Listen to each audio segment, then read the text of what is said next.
सारा सिनेरियो है जब का ये ब्रिक्स करेंसी लॉन्च हुई है ना, उसके बाद का ये सारा झुकाव जो है उन 5 ममालिक की तरफ बढ़ रहा है दुनिया का। डोनाल्ड ट्रंप की धमकियों पे वो कोई कान नहीं धर रहे। जैसे डोनाल्ड ट्रंप ने पिछले दिनों कहा है कि अगर भारत एक इंडिया के लिए बहुत बड़ी विक्ट्री है कि अमेरिका को वो तंग आकर उनकी, जिस तरह आपने कहा कि तंग आ गए उनसे, इसी तरह देखिए इस वक्त का वो हुड्डा बना बैठा है अमेरिका।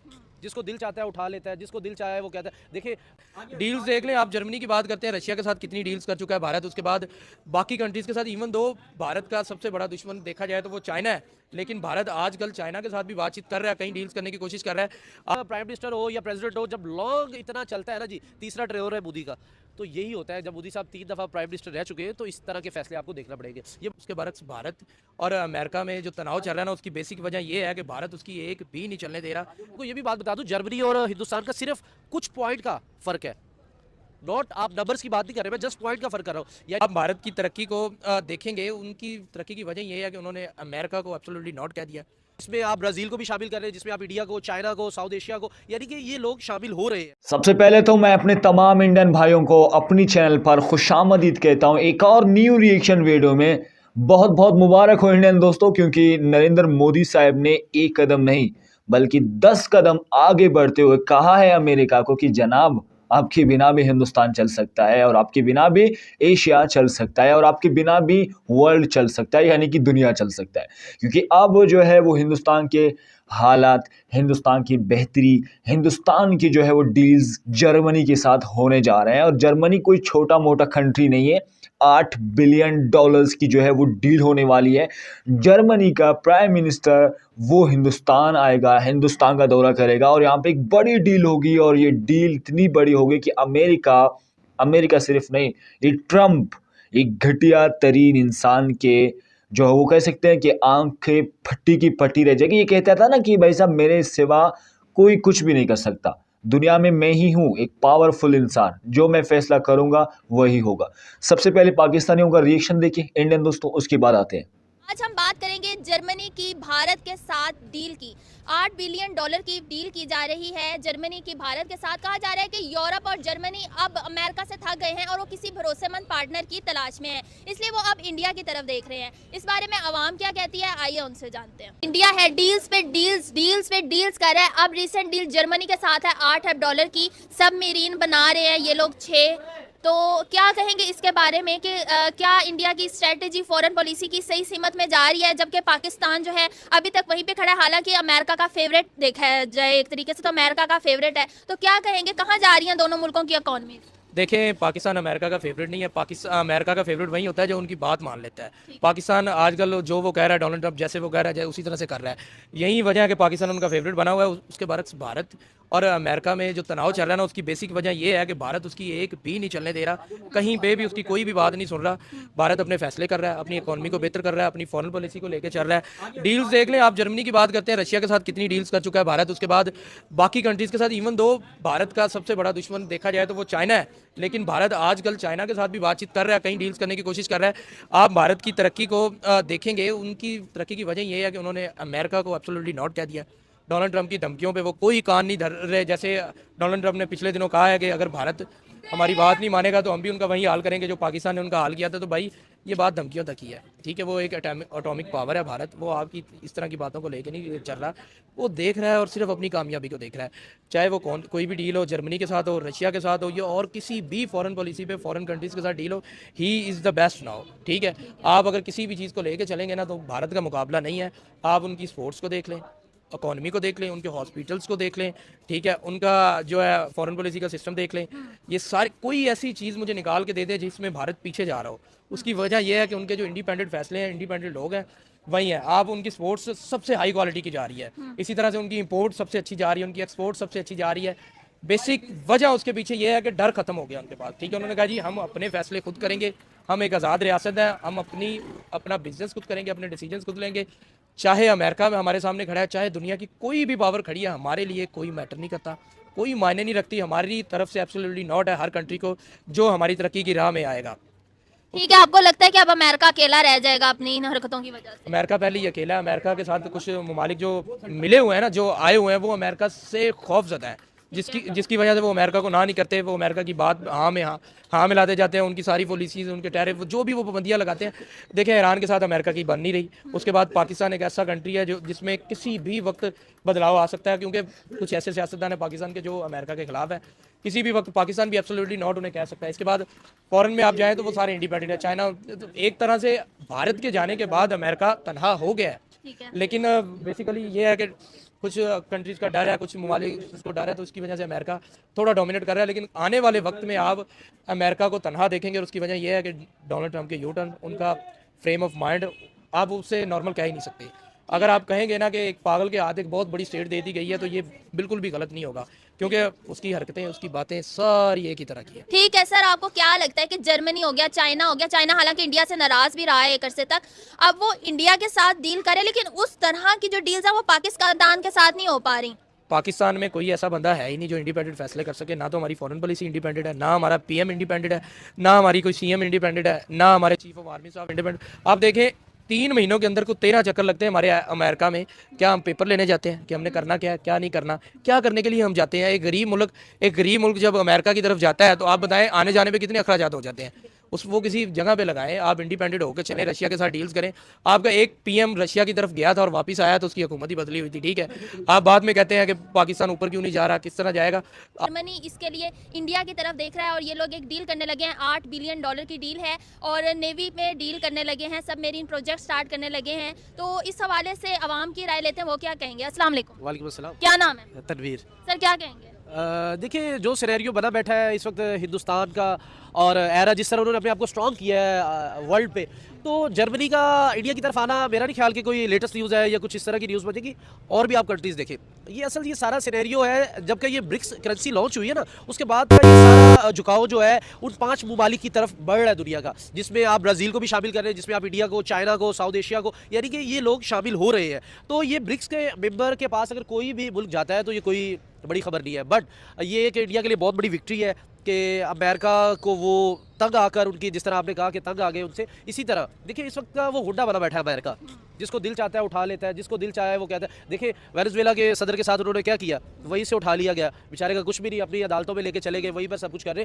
तो कहीं ना कहीं इंडिया पिछले ऑपरेशन सिंदूर से पहले स्ट्रॉन्ग था, बाद में 3-4 महीने का जो उनका एरा आया वो काफ़ी ज़्यादा उनके लिए जो है वो डीप नहीं इतना बेहतर आया। पब्लिक से भी क्रिटिसाइज़ हो रहा था और फिर वर्ल्ड पे भी उनको क्रिटिसाइज़ किया जा रहा था। बट एकदम से ये जर्मनी का आना, और ये देखिए हमें भी कुछ सीखने की ज़रूरत है इस सारे सिनेरियो के अंदर।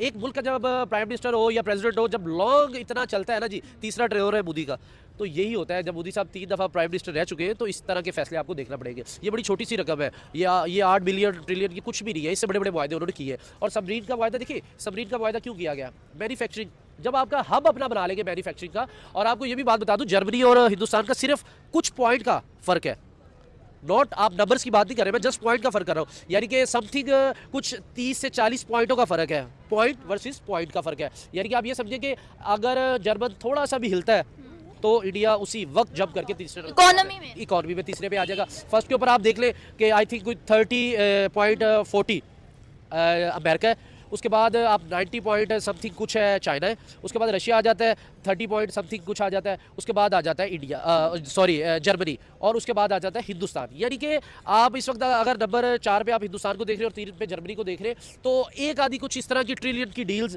जब एक ईयर के अंदर आप 3, 4, 5, 6, 7 कर लेंगे ना, मे बी 10 आप कर लेंगे, तो आपकी जो आप तीसरे नंबर पे चले जाएंगे। कोई इतना बड़ा मुश्किल नहीं। रीज़न क्या है? जो मुल्क अपनी मैन्युफैक्चरिंग खुद बनाता है, जो अपनी मैन्युफैक्चरिंग चीज़ें करता है, उसकी इकॉनमी स्ट्रॉन्ग होती है।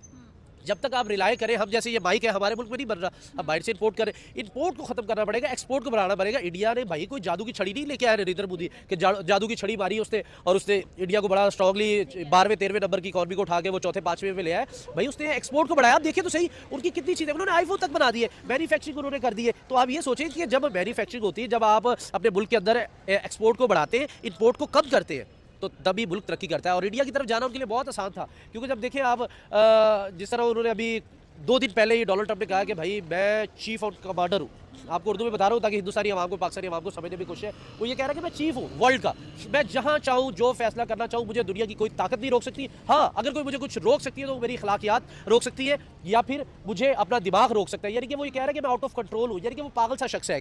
लेकिन उस पागल शख्स से हमें बहुत फ़ायदा हुआ है, तो पाकिस्तानी अवाम तो बहुत ज़्यादा हैप्पी है। इस तरह का पागल शख्स अगर और रहा कुछ 10 साल तो पाकिस्तान की बहुत बेहतरी आ सकती है। लेकिन सर आपने मोदी के टेन्योर का जिक्र किया कि वो तीसरी बार आया है, इसलिए उधर पॉलिटिकल स्टेबिलिटी है, इसलिए वो अब इतना इकोनॉमी में भी ऊपर जा रहे हैं। तो क्या पाकिस्तान में जो इस लेवल पे हम आज हैं यही वजह पॉलिटिकल इंस्टेबिलिटी है या कोई और फैक्टर्स भी? हमारे यहाँ ना एक बड़ा एक वर्ड यूज़ होता है एस्टेब्लिशमेंट। अभी देखें 2-3 दिन पहले DGISPR साहब ने तकरीबन 2 घंटे लंबी स्पीच की, जिसमें तकरीबन उनको 1.5 घंटा ना एक सियासी जमात के बारे में करना पड़ गया। तो अब ये देखिए, जब आपके मुल्क की कोई सियासी जमात इतना ज़्यादा, या तो मैं ये वर्ड यूज़ करूँगा, आपके सर के ऊपर सवार हो गई है, या फिर उसने मुल्क के अंदर इंतशार इस तरह का रख दिया है कि एक मुल्क के जो दिफाई इदारे के इतलात हैं, जो इतला दे रहे हैं DGISPR साहब, उनको ये कहना पड़ रहा है, वीडियो चलाना पड़ रही है कि ये मुल्क दुश्मन है, ये फितना खवारिज है, ये हिंदुस्तान का मिली जुड़ी इनकी जो है वो सारा सिस्टम है अफगानिस्तान के साथ। अब उन्होंने एक नया कहा कि अफगानिस्तान और हिंदुस्तान मिलकर 2026 में पाकिस्तान के खिलाफ जंग लड़ेंगे। तो जब आपके मुल्क जंग के अंदर ही घिरा रहेगा, जब अपने मुल्क के आपकी देखिए, वहाँ पर भी राहुल गांधी सब कुछ कर रहा है, राहुल गांधी वहाँ पर सब कुछ कर रहा है, वहाँ पर अपोजिशन उनकी दिन रात एक करके बैठी हुई है। लेकिन जब आप अपने मुल्क के फैसले मुल्क में रखते हैं ना, तब आपका बहुत अच्छे फैसले होते हैं। जब एक प्राइम मिनिस्टर हो, प्रेसिडेंट हो, जब लॉन्ग टर्म चलता है तो ये होती है। हमारी अनफॉर्चुनेटली ये है कि मैंने वज़ीर आज़म बनना है तो मैं जाके बूटों पे बैठ जाऊँगा, आपने बनना है आप जाके बैठ जाएंगे, किसी और ने बनना है कोई और जाके बैठ जाए। यानी कि जब तक हम बूटों की जान नहीं ना छोड़ेंगे, जब तक हम अपनी सियासत खुद नहीं करेंगे, तब तक मुल्क के अंदर जो है वो एक बयाना रवी नहीं आ सकती, इंतशार ख़त्म नहीं हो सकता। इंटरफेरेंस बंद होनी चाहिए, सियासतदानों को सिक्योरिटी इदारों में इंटरफेरेंस नहीं करनी चाहिए, उनको सियासत में इंटरफेरेंस नहीं करनी चाहिए। हाँ, सिक्योरिटी इदारे तब इंटरफेरेंस करते हैं जब उनको ये पता चल जाता है कि भाई जाने तो हम कुर्बान कर रहे हैं, शहीद तो हमारे लोग हो रहे हैं, नुकसान तो हमारा हो रहा है। आप देखिए कितनी सर्दी है, आप और मैं बड़े इजीली हम बैठे यहाँ मार्केट में रिकॉर्डिंग हो रही है, अभी आपने भी घर में बेड पे चले जाना है, मैंने भी चले जाना है। तो वो जो सरहदों पे खड़े हैं उनको ये फिक्र होता है यार हमारी कुर्बानी कहाँ जा रही है, ये सियासतदान अपने चक्करों के अंदर हमारी कुर्बानी, तो फिर उनको इस तरह के बयान देने पड़ते हैं। और जो DGISPR साहब ने जिस तरह की बातें की, तो इससे यही साबित होता है कि मुल्क के अंदर अभी स्टेबल नहीं है। तो जब तक आपका मुल्क स्टेबल नहीं होगा तो आप इस तरह तरक्की नहीं कर सकते। तो हिंदुस्तान में स्टेबल है सारी चीज़ें, इस वजह से इन्वेस्टर बड़ा सेफली आता है, उसको पता है कि एक ही ये बंदा है, ये इसके साथ हम इन्वेस्ट करेंगे तो ये लॉन्ग टर्म चलता रहेगा। हमारे अनफॉर्चुनेटली ये है कि आज मैं वज़ीर आज़म, सुबह आप हो, परसों ये कैमरा मैन है, फिर वो उससे अगले दिन कोई और आ गया, ये हमारे बड़ा मसला चलता है। तो इन चीज़ों से हमें दूर निकलना पड़ेगा, तो फिर मुल्क तरक्की करेगा, फिर ये सारी चीज़ें हमारी ठीक होगी। अदरवाइज़ जो है मुल्क का हमारा तरक्की की तरफ जाए या फिर हिंदुस्तान तीसरे से दूसरे पे आ जाए, हम सिर्फ यही डिस्कस करते रह जाएंगे, इंडिया की तारीफ करते रह जाएंगे और इंडिया यही कहता रह जाएगा कि ये भीख मंगे और ये। चलें सर, तारीफ से दोबारा सवाल करती हूँ नया कि अमेरिका अलग करने की कोशिश कर रहा है, इंडिया पे टैरिफ बढ़ा रहा है, धमकियां दे रहा है, लेकिन इंडिया तो स्टेप बैक कर नहीं रहा, उल्टा इसके ऑपोजिट ये हो रहा है कि दूसरी कंट्रीज जो जर्मनी है जैसे अब वो डील करने आई है, चाइना है वो इंडिया के साथ काम करना चाहती है। इस पर क्या कहेंगे? अमेरिका लगता नहीं है कि अकेला रह जाएगा? देखिए, अमेरिका अकेला भी रह जाएगा फिर भी वो सुपर पावर है, वो सुपर पावर है, ये मानना पड़ेगा, ये हकीकत है। अगर ये हकीकत नहीं है तो उसका आपके पास अभी लेटेस्ट एक नमूना है कि वेनेजुएला के सदर को वो उठा के लेके चले गए, तो क्या बिगाड़ लिया किसी ने? पूरी दुनिया से बयानात आगे, वो उसकी वाइफ को भी उसको भी जेल में डाल दिया, उनके मुल्क से में आके उठा के लेके चले गए। चाहे मीर जाफर और मीर सादिक मौजूद थे, जो ये एक वर्ड यूज़ होता है, उनके चाहे आर्मी चीफ खुद इन्वॉल्व थे वेनेजुएला के। तो ये होता है जब आप इतने पावरफुल अपने आप को साबित कर दिया ना उन्होंने, एक मरतबा फिर उन्होंने बता दिया कि भाई मैं मलेदा चौधरी है, जो कर सकते हो कर लो, आप जो खाड़ सकते हो खाड़ लो, लेके चले गए। आलमी दुनिया शोर मचाती रह गई है, आलमी अक़वाम मुत्तहिदा के अंदर रेजोल्यूशन पर आ रही है, बार बार पास हो रही है, तब भी चलेगी, मजम्मत भी होगी, क्या कर दिया? कुछ भी नहीं हो सकता। वो बाप है, इस वक्त वर्ल्ड का बाप अमेरिका बना बैठा है, और वो है, और वो अपनी हरकतों की वजह से है। वो जब तक ये चोर दरवाजे जब तक इस तरह के उनको मिलेंगे ना, जब तक उनको ये कभी कारें मिलते रहेंगे, जब तक ये जो है ये नीचे जो गद्दार अपने मुल्क के उनके साथ मिलते रहेंगे, तो उनको यही कुछ करना है, बस उठाना है, डराना है। अब तो बताएं, जिस तरह वेनेजुएला के सदर कुछ दिन पहले उनकी नकलें उतारे थे, ऐसे ऐसे ऐसे ऐसे ये डांस कर रहे थे, उठा लिया गया, क्या किया? अब किसी और मुल्क के सदर की हिम्मत पड़ेगी, वज़ीर आज़म की हिम्मत पड़ेगी? तारीख गवाह है, जिसने अमेरिका को ललकारा है वो खुले लाइन में। पाकिस्तानी तो शौक है कि भाई साहब हम अमेरिका की फेवरेट है, लेकिन यहाँ पे हिंदुस्तान फेवरेट बनता जा रहा है और अमेरिका कुछ कह भी नहीं रहा है भाई। ये जो डॉलर ट्रंप साहब है, ये अभी तक मतलब टैरिफ पे तो टैरिफ लगाते जा रहे हैं और घंटा फर्क नहीं पड़ रहा हिंदुस्तान को। टैरिफ पे तो टैरिफ लगाते जा रहा है लेकिन घंटा फर्क नहीं पड़ता हिंदुस्तान को। लेकिन कोई ठोस बात या कोई ठोस जो है वो कह सकते हैं कि पैगाम अभी तक ट्रंप के हवाले से, ट्रंप ने इंडिया के हवाले से नहीं दी है, अभी तक कोई ठोस बात नहीं दी है। तो मैं भी हैरान हूँ कि आखिर क्या है यार, हिंदुस्तान से डर रहा है, क्या बात है? टैरिफ लगा रहा है बंदा, लेकिन वो कहते हैं कि भाई साहब कुछ बोल भी नहीं रहा है, कुछ कह भी नहीं रहा है। तो इंडियन दोस्तों, अब आपका क्या ख्याल है कमेंट सेक्शन में मुझे ज़रूर से बताना। वीडियो कैसी लगी वो आप मुझे ज़रूर से बताना इंडियन मेरे भाइयों। बाकी रही बात मोदी सर की, तो मोदी सर ग्रेट है, फंटास्टिक लीडर है, मैं उसकी तारीफ़ कर ही नहीं सकता क्योंकि वो तारीफ़ की मोहताज ही नहीं है। और रही बात इंडिया वालों की, तो वो डे बाय डे तरक्की कर रहे हैं। ग्रोथ इतनी ज़्यादा है कि पाकिस्तान भी हैरान है कि यार क्या हम कभी करेंगे इतनी तरक्की। और पाकिस्तान खुश इस बात पर है कि यार ट्रम्प जैसे पागल इंसान हमें मिल जाए तो हमारी तरक्की होगी। ओ भाई साहब तुम लोग डूब जाओगे। क्या ख्याल है आपका? कमेंट में मुझे ज़रूर से बताना।